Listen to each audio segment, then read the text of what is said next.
busque su Biblia, en su Biblia busque por favor en Efesios, en el capítulo 4, del versículo 17 en adelante vamos a leer para iniciar el mensaje de hoy.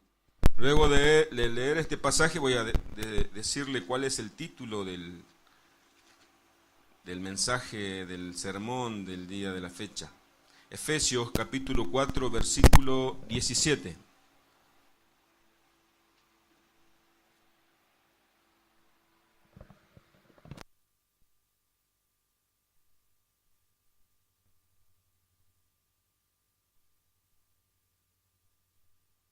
¿Lo encontró? ¿Sabe que cuando estábamos cantando la primera canción, la única razón de mi adoración, casi estaba a punto de cambiarla? Porque me preguntaba, ¿verdaderamente el Señor es la única razón de nuestra adoración? ¿Verdaderamente el Señor es la razón de nuestro vivir? Pero por fe la cantamos y déjeme que le diga eso solamente. Efesios capítulo 4, versículo 17. A veces caemos en la hipocresía cuando cantamos ciertas canciones, ¿no? Solamente por cumplir un acto, un protocolo religioso solamente, pero que el Señor tome, que sea realmente por fe. Efesios 4:17, yo le voy a pedir que me siga, yo voy a leerle en una versión, en otra versión, en la nueva traducción viviente. Usted siga, usted tiene la Reina Valera 1960 seguramente en su Biblia. Yo voy a comenzar a leerle y voy a citarle los versículos, así usted hace una comparación y tiene un mayor entendimiento. El título en la Reina Valera dice la nueva vida en Cristo. Yo también lo tengo acá en esta Biblia, pero lo voy a leer en la nueva traducción viviente. A ver. En la nueva traducción internacional lo voy a leer. Dice, versículo 17. Así que les digo esto y les insisto en el Señor, no vivan más con pensamientos frívolos como los paganos. El versículo 18 voy a leer. A causa de la ignorancia que los domina y por la dureza de su corazón, estos tienen oscurecido el entendimiento y están alejados de la vida que proviene de Dios. El versículo 19 voy a leerle. Han perdido toda vergüenza, se han entregado a la inmoralidad y no se sacian de cometer toda clase de actos indecentes. El versículo 20. No, voy a leer ahora. ¿No fue esta la enseñanza que ustedes recibieron acerca de Cristo? El 21 voy a leer. Si de veras se le habló y enseñó de Jesús según la verdad que está en él. Con respecto a la vida que antes llevaban, se les enseñó que debían quitarse el ropaje de la vieja naturaleza, la cual está corrompida por los deseos engañosos. El versículo 23 voy a leerle ahora. Ser renovados en la actitud de su mente. El 24 dice así. Y ponerse el ropaje de la nueva naturaleza, creada a imagen de Dios, en verdadera justicia y santidad.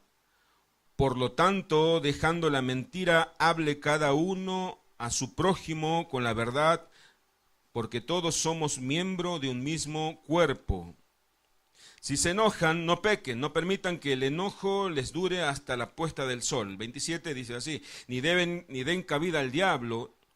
El que robaba, que no robe más, sino que trabaje honradamente con las manos para tener que compartir con los necesitados. El 29 dice, eviten toda conversación obscena, por el contrario, que sus palabras contribuyan a la necesaria edificación y sean de bendición para quienes escuchan. El 30 voy a leer. No agravien al Espíritu Santo de Dios, con el cual fueron sellados para el día de la redención. El 31, abandonen toda amargura, ira y enojo y gritos y calumnias y toda forma de malicia. El 32 y el último que voy a leer.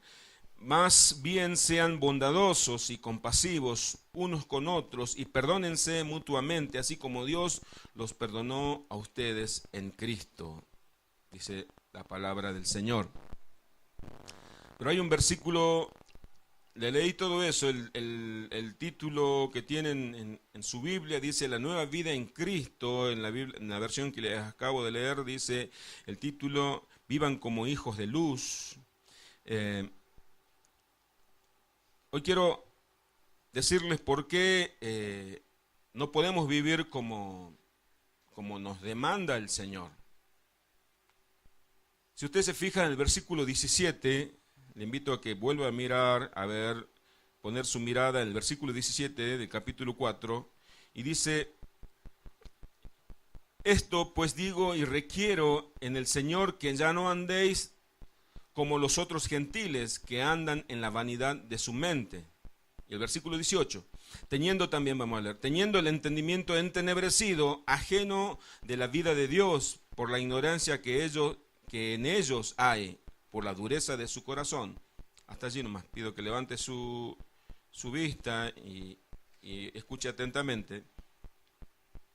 En estos dos primeros versículos que están, el 17 y 18, que están después del título, La nueva vida en Cristo, está la explicación para vivir verdaderamente en la nueva vida en Cristo. Observemos algo, y algo que nos debe alertar a nosotros, que esta carta fue escrita a la iglesia. Efesios capítulo 4. Si recuerdan, Efesios capítulo 1 comienza diciendo que nosotros somos santos y sin mancha, elegidos con un propósito de Dios. Dios nos ve a nosotros como santos, pero en Cristo, pero también esta iglesia que es pura, santa y sin mancha, la iglesia de Dios, también necesita la exhortación, necesita la corrección. Acá en el capítulo 4, versículo 17 dice, ustedes no vivan, o sea, quiere decir que la iglesia estaba viviendo como el mundo. Esa es la advertencia. La iglesia estaba viviendo como los que no conocen de Dios, la iglesia estaba viviendo sin entendimiento, porque tenía el entendimiento entenebrecido por la dureza de su corazón. Por eso cometían todo tipo de acciones pecaminosas y aún se deleitaban la iglesia, los que nacieron de nuevo, los que se congregaban en Efesios, por la dureza del corazón. Ahora le digo el título se llama Por la dureza de tu corazón. Ese es el título del mensaje de hoy. Yo cuando estaba estudiando este pasaje preparando mi mensaje,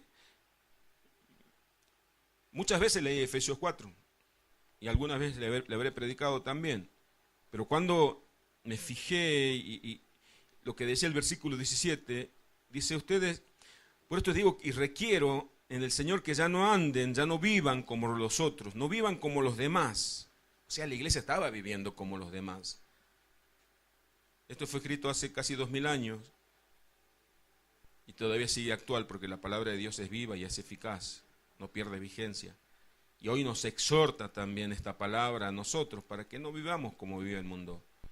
Ya no andemos como andábamos antes. ¿Pero por qué? El versículo 18 dice andar con una mente totalmente entenebrecida, o sea, en oscuridad, por causa de la dureza del corazón, y esa dureza lleva al cristiano a vivir una vida pecaminosa y no arrepentirse y aún deleitarse como lo hacía antes de conocer la palabra de Dios. Cuando escuchamos nosotros sobre corazones entenebrecidos, corazones endurecidos, a ver, hagamos un ejercicio mental. Si yo le digo personas con un corazón endurecidos, nosotros nos relacionamos automáticamente y pensamos en personas ateas. Los ateos, aquellos blasfemos, aquellos burladores, se burlan de Dios, se burlan de los cristianos y pensamos, quizás conocemos a alguien, decimos, si esa persona tiene el corazón totalmente endurecido por causa del pecado. Pensamos en los grupos feministas que blasfeman contra Dios, en esas marchas de las minorías feministas y homosexuales, con el cual aún incluso blasfemando contra Jesucristo. Nosotros decimos, esas personas tienen un corazón totalmente endurecido. Pensamos en los gobiernos comunistas, en China, por ejemplo, donde se persiguen a los cristianos, en Cuba también. Los cristianos literalmente son perseguidos, con persecución de muerte. Hay una prohibición al cristianismo. O pensamos quizás que las personas de corazones endurecidos son los brujos o hechiceros, aquellos que practican la magia negra o magia blanca o cualquier tipo de color de magia. Pero lo grave del asunto es que los corazones endurecidos se encuentran dentro de una congregación, dentro de las iglesias. ¿Por qué digo que lo grave? Y me atrevería a decir que es más grave aún que el primer caso. Es más grave que los corazones endurecidos de los brujos, hechiceros o de los blasfemos o burladores de Cristo. ¿Por qué? Porque la gente que está dentro de una iglesia o pertenece a una congregación escuchó y conoce de la palabra de Dios. Y es más, viene, se siente y escucha las predicaciones. Y puede escuchar y podemos escuchar la predicación y podemos leer la Biblia aún y podemos decir amén a muchas cosas, pero permanecer con un corazón totalmente endurecido y cerrado a Dios.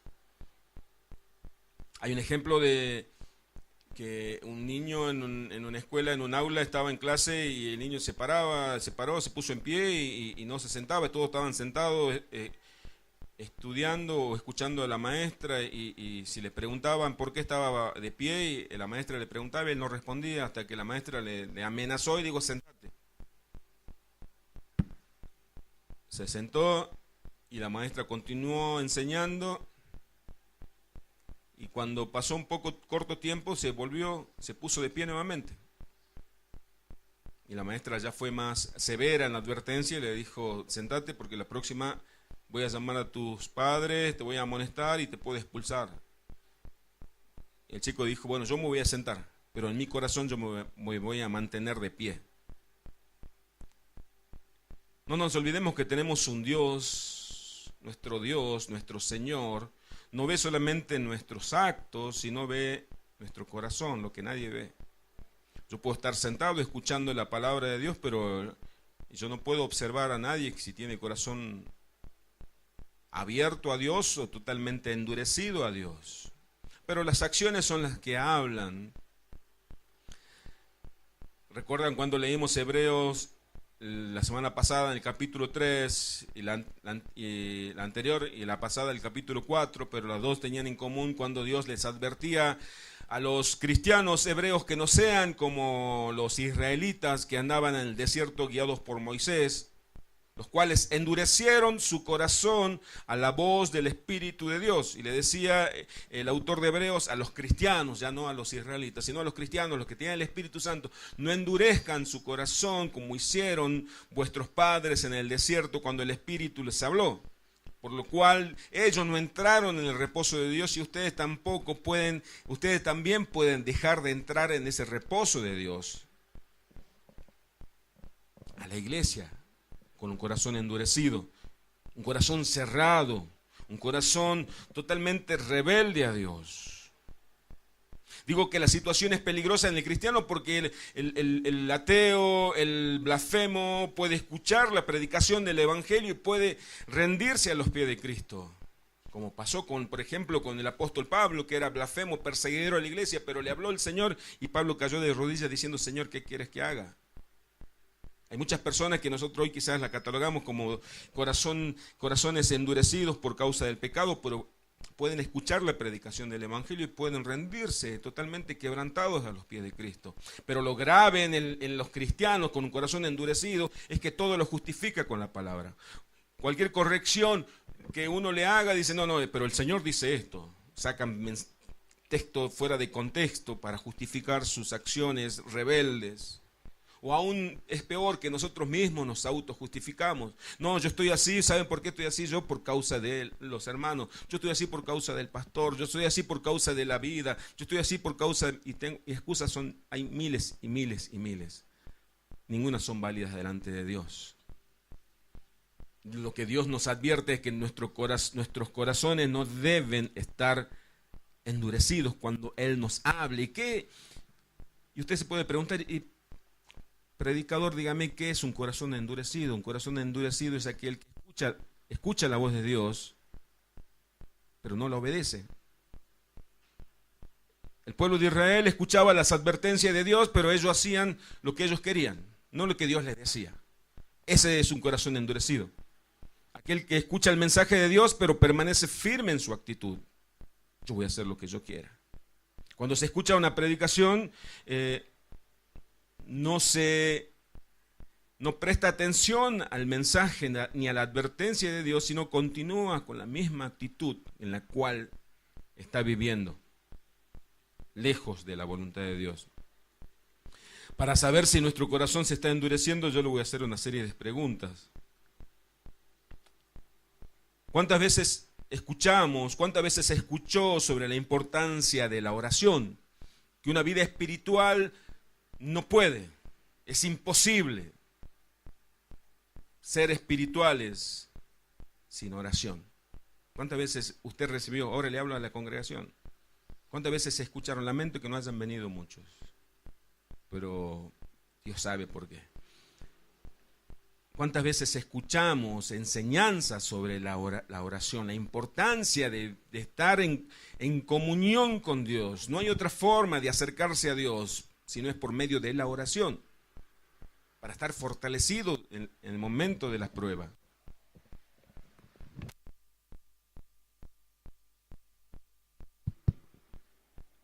¿Cuántas veces escuchamos eso? Estamos haciendo le voy a hacer estas preguntas con la intención de ayudarle a entender si su corazón está en una actitud de dureza delante del Señor. ¿Cuántas veces escuchamos la importancia de la oración? ¿Está viviendo una vida de oración? ¿Cuántas veces escuchó enseñanza y la importancia de poner siempre en primer lugar a Dios?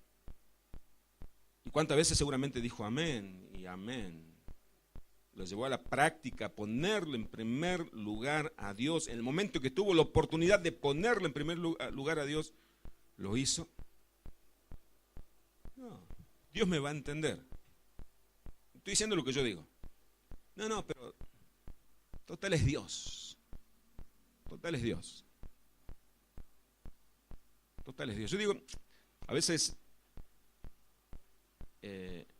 cuando escucho que alguien dice, no, yo no fui porque me dormí, yo digo, ¿qué sucede cuando alguien se duerme en su trabajo? Se despierta y sale corriendo, pero tiene que llegar al trabajo. ¿Pero por qué para Dios? Total es Dios. Entonces quiere decir que honra más el trabajo que a Dios. No lo digo yo, lo dice la actitud propia de cada uno. ¿Cuántas veces escuchamos de la importancia de poner en primer lugar a Dios? El mismo Jesucristo dijo, busquen primeramente el reino de Dios y su justicia. Busquen primeramente que Dios reine en su vida. Y todo lo que ustedes necesitan va a venir por añadidura. No, pero no sé qué pasa, que Dios no me bendice. No sé qué sucede, qué pasa, que Dios está demorando con la bendición. ¿Se da cuenta que estamos dándonos cuenta de algo? Que la actitud de dureza, la dureza de corazón en el cristiano es más peligrosa que la dureza de corazón en el impío. Porque el cristiano piensa que llegó a Dios y Dios tiene la obligación de hacer todo lo que yo necesite, y de darme todo lo que yo necesite, y de cuidarme todo lo que yo tengo. La dureza de corazón, eso pasó con Israel en el desierto. Se quejaba de Dios, le decía, Dios, ¿por qué para eso me trajiste a este desierto? Me hubiese dejado allá en Egipto ser esclavo, y comía y tenía un techo para dormir. Cuando allá en Egipto lo azotaban y vivían una vida peor que los animales. Pero ellos anhelaban ese tiempo y altercaban con Dios. Hablaban mal de Moisés. Sigo con la pregunta, sigo con el cuestionario. ¿Cuántas veces escuchó usted el texto y el contenido del texto que sin santidad nadie verá a Dios? No, yo soy salvo. Nos convertimos en ultra calvinista. No, yo soy salvo y voy al cielo. La pregunta que nos debemos hacer: ¿estoy viviendo en santidad? Porque la Biblia no miente, dice sin santidad. Si yo no vivo una vida de santidad, que no me haga la ilusión de que si muero hoy voy a ir a la presencia de Dios, porque la Biblia dice, palabra irrefutable de Dios, que sin santidad nadie, pero absolutamente nadie, verá a Dios. ¿Vivimos una vida en santidad? Si la respuesta es no, entonces hay dureza en nuestro corazón y rebeldía porque escuchamos el mensaje de Dios. A eso se refería el Señor cuando le decía por medio del profeta Oseas: este pueblo despreció mi conocimiento.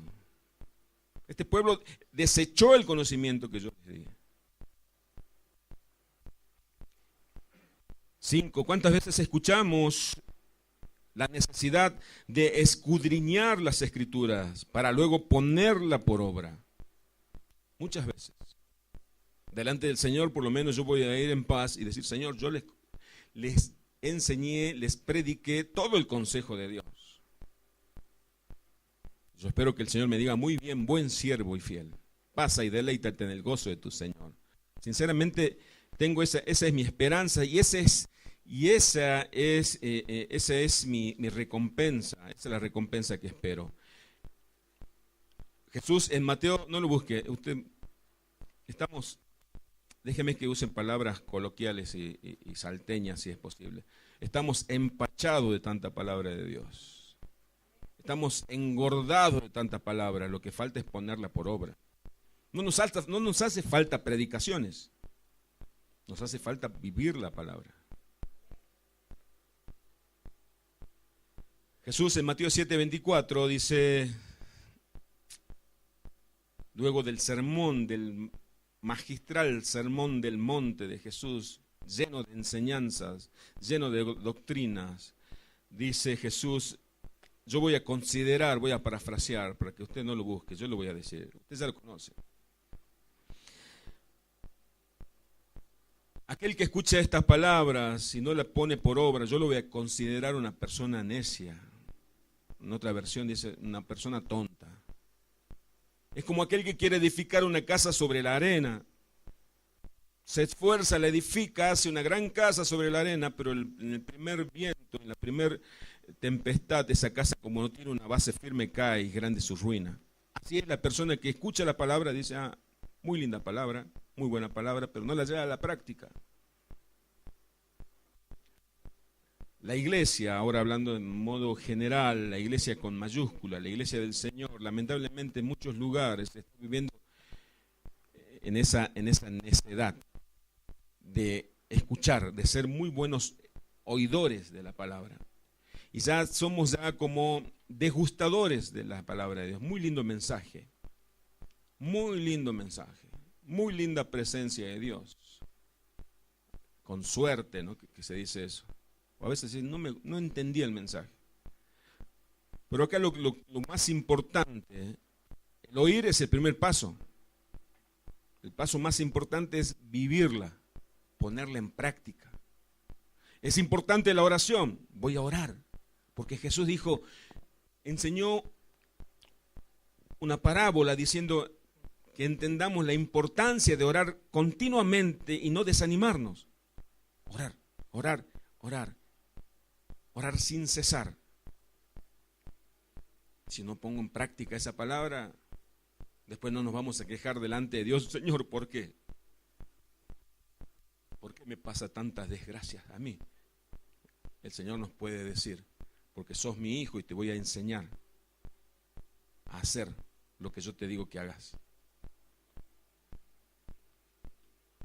Esa actitud de obstinación, de terquedad, me hace recordar la actitud de Faraón.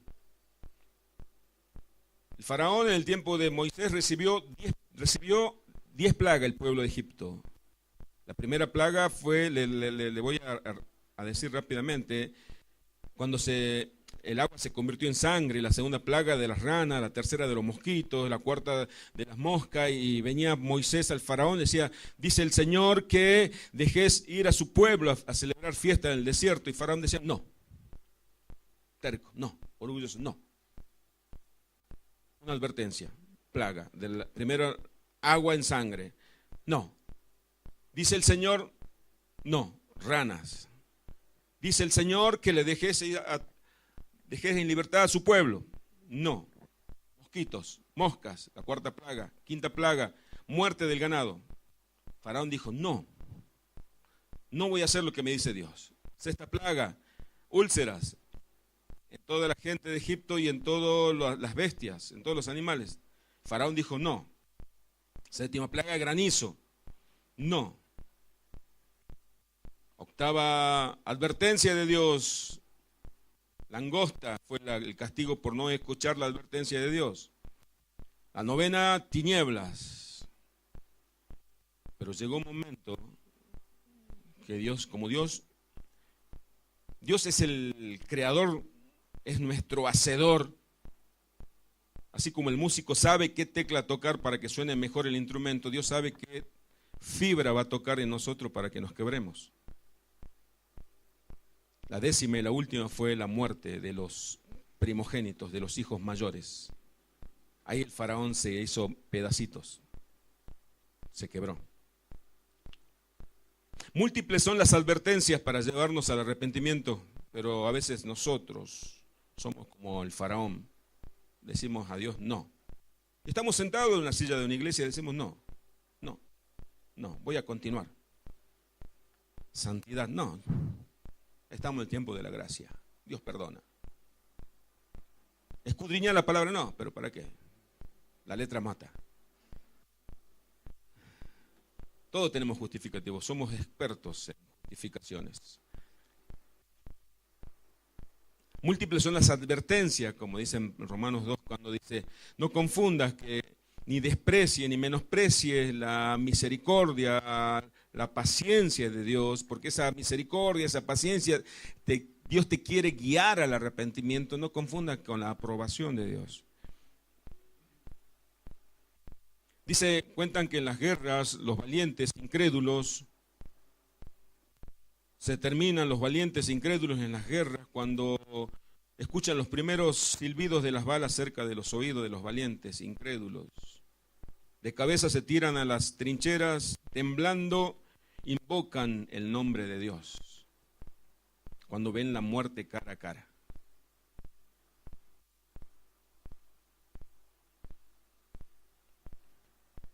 No estoy siendo dramático ni quiero infundir miedo a nadie, pero Dios me hizo entender algo. Como dice Gálatas 6:7, no nos engañemos, Dios no puede ser burlado. Usted puede burlarse de mí, puede engañarme a mí o a cualquiera, a su esposa, a su esposo, a sus hijos, al vecino, pero a Dios jamás. Dios le decía que sabe qué fibra va a tocar en nuestro ser para quebrarnos. En el caso de mi familia, de mis hermanos, cuando todos estábamos apartados, yo incluido yo, del camino del Señor, Dios tocó una de esas fibras y la muerte fue.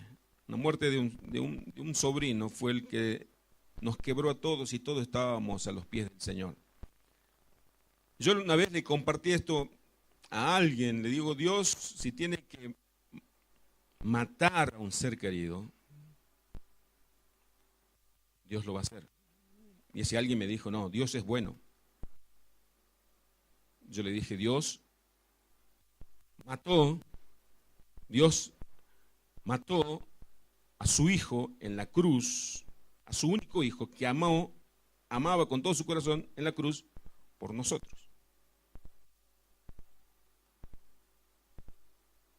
Entonces Dios, como Dios es dueño de todo, de todas las vidas que están en este mundo, a Dios no le va a temblar la mano, porque Él sabe que es más importante que nuestra bienestar, entre comillas, es nuestra santidad, que estemos cerca suyo, nuestra salvación.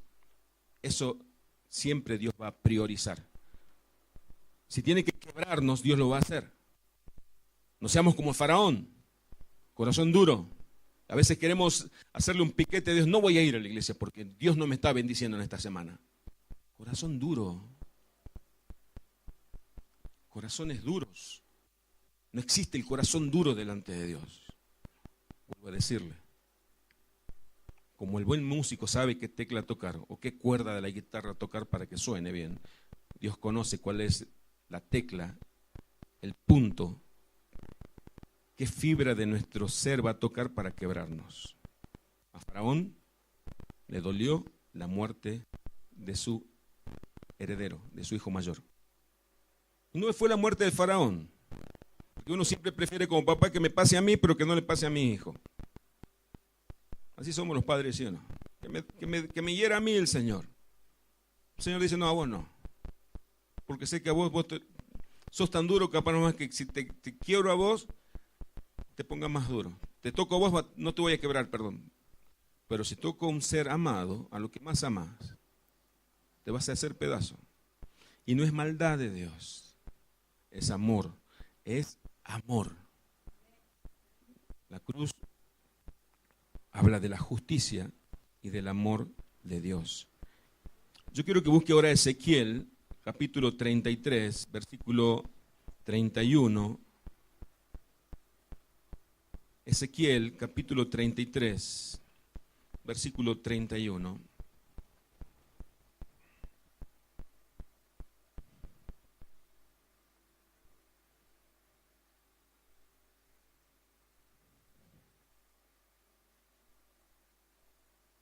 Ezequiel capítulo 33.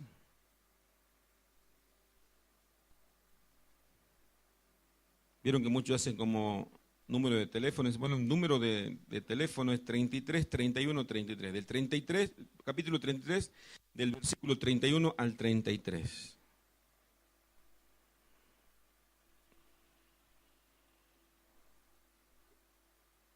Bien, vamos a leer. Dice así, esto le decía Dios a Ezequiel. Dios le decía a Ezequiel, y vendrán a ti como viene el pueblo, y estarán delante de ti como pueblo mío, y oirán tus palabras, y no las pondrán por obra. Antes hacen halago con sus bocas, y el corazón de ellos anda en pos de su avaricia. Y aquí que tú eres a ellos como cantor de amores, hermoso de voz y que canta bien, y oirán tus palabras, pero no las pondrán por obra. Pero cuando ellos viniere, y viene ya, sabrán que hubo profeta entre ellos. Hasta allí nomás. ¿Saben lo que le dice Dios a Ezequiel? Ezequiel, mira, para que no te ilusiones, ellos van a escuchar tu mensaje. Ellos van a halagar tu mensaje, van a decir, qué bella predicación, Ezequiel.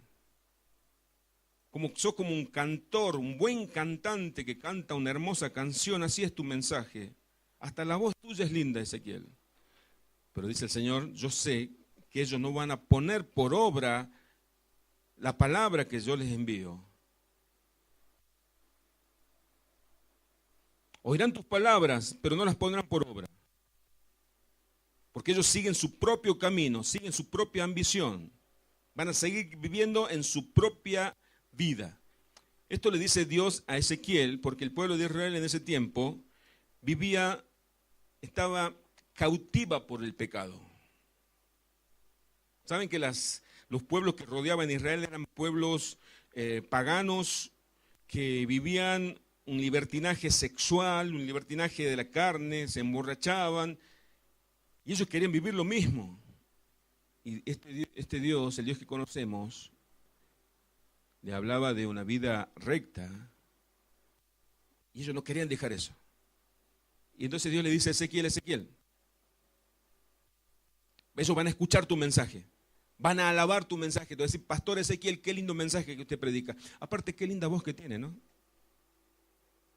Pero no van a y Dios le dice, no van a escuchar, no van a poner por obra. Es más, no lo van a entender tu mensaje. Pero va a llegar un día, dice Dios, ahí abramos bien los ojos y abramos bien nuestros oídos. Va a llegar un día en que ellos van a venir a mí a preguntarme, Señor, ¿por qué? Y yo le voy a decir, hubo profeta entre ustedes que les advirtió todo. Pero yo no vivo en el tiempo de los profetas. El predicador está hablando palabra de Dios, en nombre de Dios. Es el profeta de Dios. Yo no hablo palabra inspirada en mi corazón. Hablo palabra de Dios. Esto también nos debe hacer temblar, hermanos. Porque Dios sabe hasta que podemos nosotros escuchar, y esto es lo más grave, el que está afuera, el que está tomando un vino hoy o se está drogando, Dios va a tener más contemplación en el castigo a ellos, porque ellos están ignorando. Pero la iglesia que conoce de Dios tiene un corazón endurecido, caprichoso, infantil delante de Dios. Dios va a ser más severo con ellos. Dios es más severo con sus hijos. La disciplina comienza primero por la casa, dice el Señor. Dios primero va a azotar a los hijos. Y a mí me hace temblar. Y yo cuando medito en esto, digo yo, si Dios me azotara a mí, me va a doler, voy a llorar, pero cuando el Señor toca a los que amo, eso sí, no encuentro consolación para eso.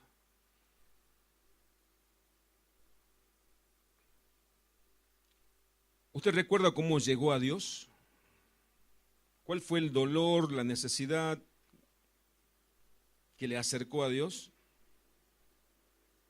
¿Usted recuerda cuál fue la necesidad? ¿Se acuerdan cuando en Apocalipsis el Señor le dice a la iglesia de Éfeso, iglesia, sos perfecta en obras, haces muchas cosas por mí, pero has dejado tu primer amor? Volvé a hacer las primeras obras. Le está diciendo, ¿te acordás cuando llegaste a mí totalmente quebrado, totalmente necesitado y sediento, y cómo te saciabas bebiendo del Espíritu? Busquen su Biblia, Proverbios capítulo 28, versículo 14.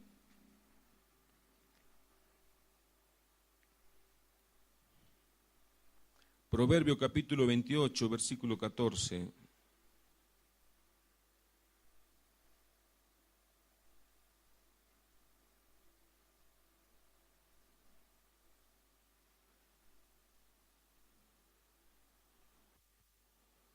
Proverbio 28, 14, ¿lo encontró? Amén. Bien.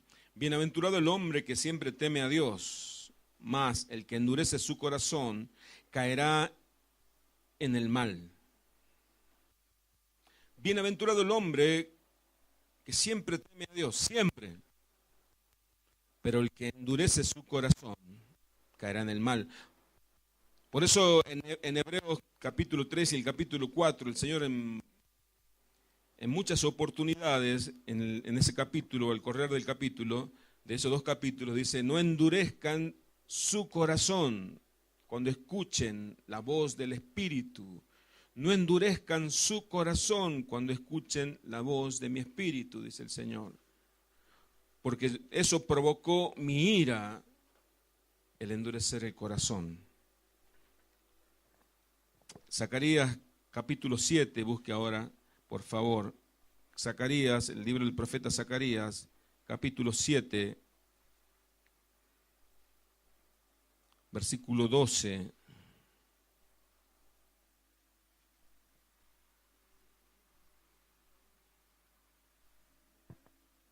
Zacarías 7, versículo 12 y 13.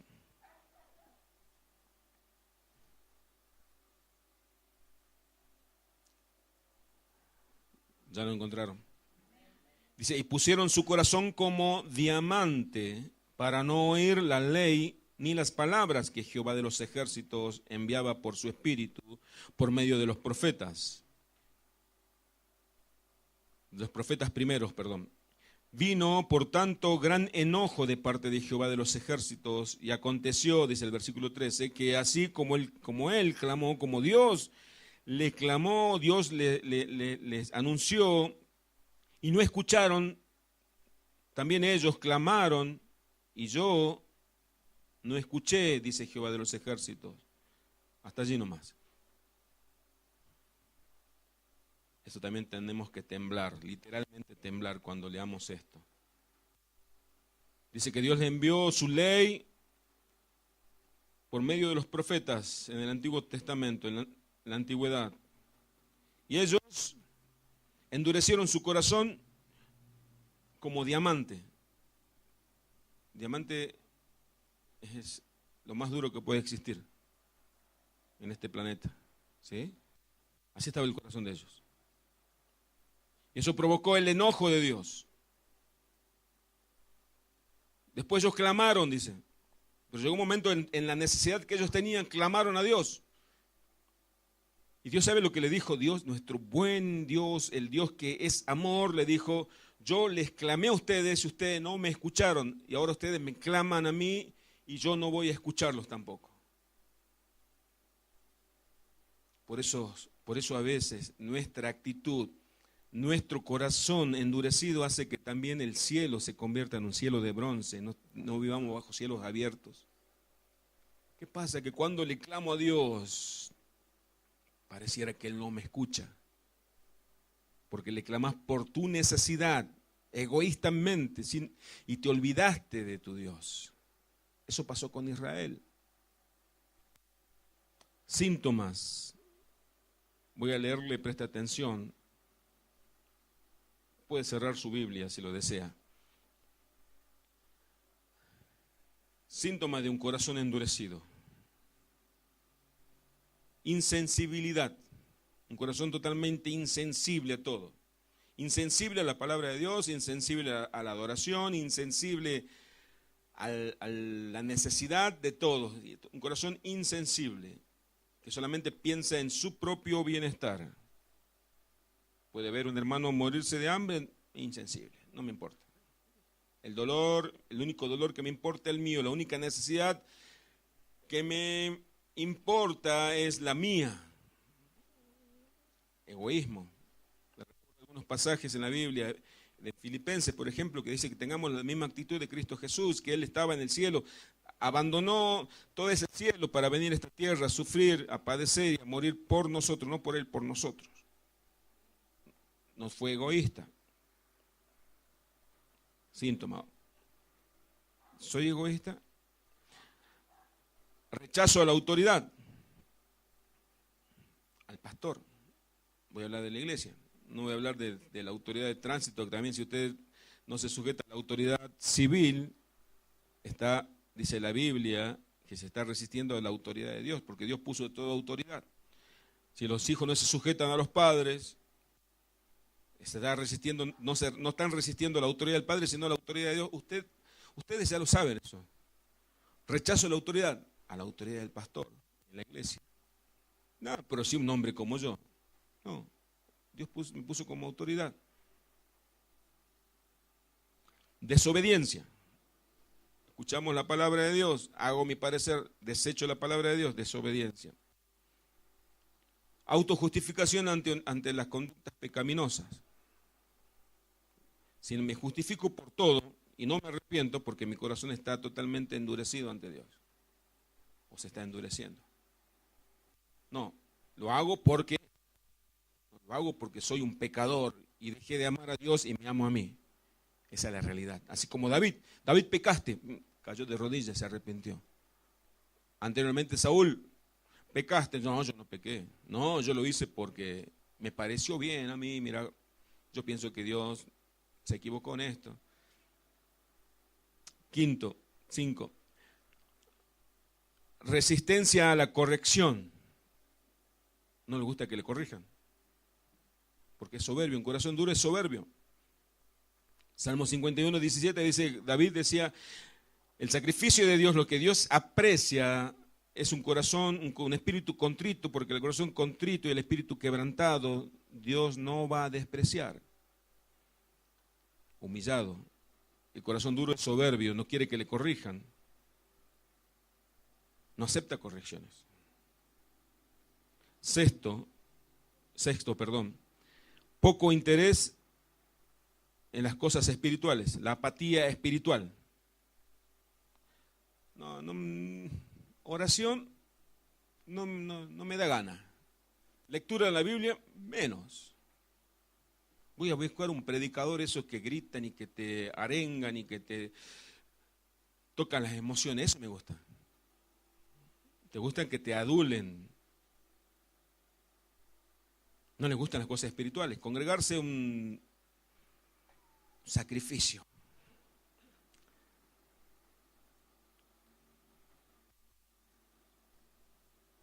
Cuesta la lectura bíblica y la oración. Un síntoma también de la dureza de corazón es evadir la adoración congregacional. Estamos cantándole al Señor, mis labios están cerrados. No sé la letra, justificativo número 1. Yo cuando me comencé a congregar, déjeme que le cuente un testimonio brevemente, en la iglesia donde nos congregábamos con mi familia, ahí no nos daban papelito para estudiar la letra. Cantaban y las letras, y después pusieron un proyector, pero cantaban. Y yo sí, qué linda canción agarraba. En ese tiempo no había internet, tantos megas como ahora, ¿no? Lo más rápido era 512, la mitad de un mega era. O sea, era re lento todo. Buscábamos las canciones, íbamos a buscar los CD, buscábamos un CD grabado, buscábamos las canciones, nos aprendíamos las canciones, las cantábamos todos los días y el otro domingo ya íbamos preparados. Y a veces cantábamos otra canción, así que tenía constantemente que aprender las canciones, pero cantábamos, procurábamos sabernos las canciones. La adoración colectiva, porque la adoración es lo que como dice Hebreos, estamos adorando junto a millares y millares de ángeles allá delante de la presencia de Dios, pero no estamos allá físicamente, pero sí en el espíritu. Dice Hebreos capítulo 12, nos unimos a la congregación de los primogénitos, de los espíritus hechos perfectos. Ahí está la iglesia también. Otra característica de un corazón endurecido es hablar mal de los demás. Eso es lo que dije al comienzo, creo que lo dije también, el chisme. ¿Saben por qué existen las personas chismosas? Porque quieren hablar mal de los demás para sentirse bien ellos mismos. Si yo hablo mal del otro, estoy diciendo indirectamente yo soy mejor que el otro. Es un corazón soberbio, endurecido. Un corazón despreciable ante los ojos de Dios. Un corazón que Dios desprecia. Que el Señor nos ayude. Que el Señor nos ayude. Yo esta prédica lo voy a, si Dios lo permite y no hay problema en la grabación, lo voy a, como todas las otras prédicas, lo voy a subir para que la escuchen nuevamente. Para que nuevamente pueda escuchar la advertencia de Dios. Yo creo que, déjeme que dé mi opinión al respecto. Estoy convencido de que este mensaje no es un mensaje más. Es una advertencia de parte de Dios para la congregación. Vamos a orar. Padre, en el nombre de tu Hijo amado Jesús,